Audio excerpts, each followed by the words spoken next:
আসসালামু আলাইকুম। যারা অটো সুইং মেশিন এর প্রোগ্রাম করতে চান এবং কিভাবে প্রোগ্রাম করা হয় সেই সম্পর্কে আপনারা জানতে চান, তো তাদের জন্য আজকের এই ভিডিও। তো ভিডিওটি না টেনে পুরোপুরি সম্পূর্ণ ভিডিওটি দেখুন। ভিউয়ার্স, আজকে আমরা এই বক্সটা কীভাবে প্রোগ্রাম করবো সেটা আপনাদের দেখাচ্ছি। প্রথমে আমরা মনিটরে এটা অন করব, করার পর এখান থেকে সেটিংয়ে যাব, সেটিং থেকে ডিজাইন প্যাটার্নে যাব, যাওয়ার পর এখান থেকে এটাতে চাপবো, দিয়ে এখান থেকে আমরা ফিটটা যেখানে রাখবো সেখানে নিয়ে যাবো, ফিটটা সেখানে নিয়ে যাবো। নিয়ে যাওয়ার পর শুরু করতে এখান থেকে ফার্স্টে ফিটটা রাখার পর তারপরে আমি জাম দিব, জাম দিয়ে যেখান থেকে সেলাই শুরু হবে সেখানে নিয়ে যাব, জাম দিলাম, মানে ওকেতে চাপ দিলাম, জাম হয়ে গেল। এখান থেকে স্টিচ শুরু।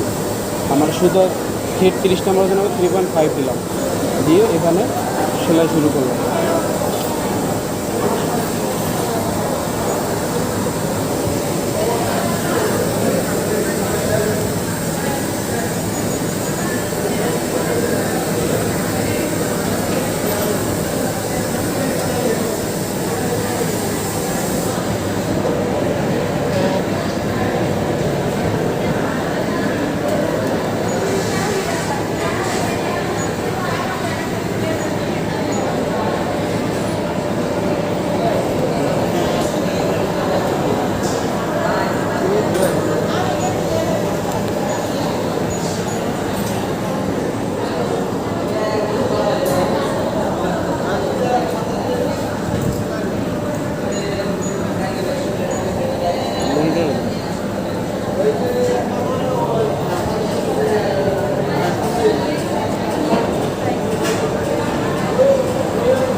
আমাদের প্রোগ্রাম হয়ে গেল। এখন এটা আমরা সেভ করব, এখানে সেভ করব, সেভে চাপ দিয়ে 368 নম্বর আছে, 368 নম্বরে এখানে সেভ দেবো, সেভ দিয়ে ইয়েস দেবো, দিয়ে ক্রন দেবো, দিয়ে কমন শো দেবো, দিয়ে মেশিন করবো, দিয়ে এখন আমরা সুইং করবো।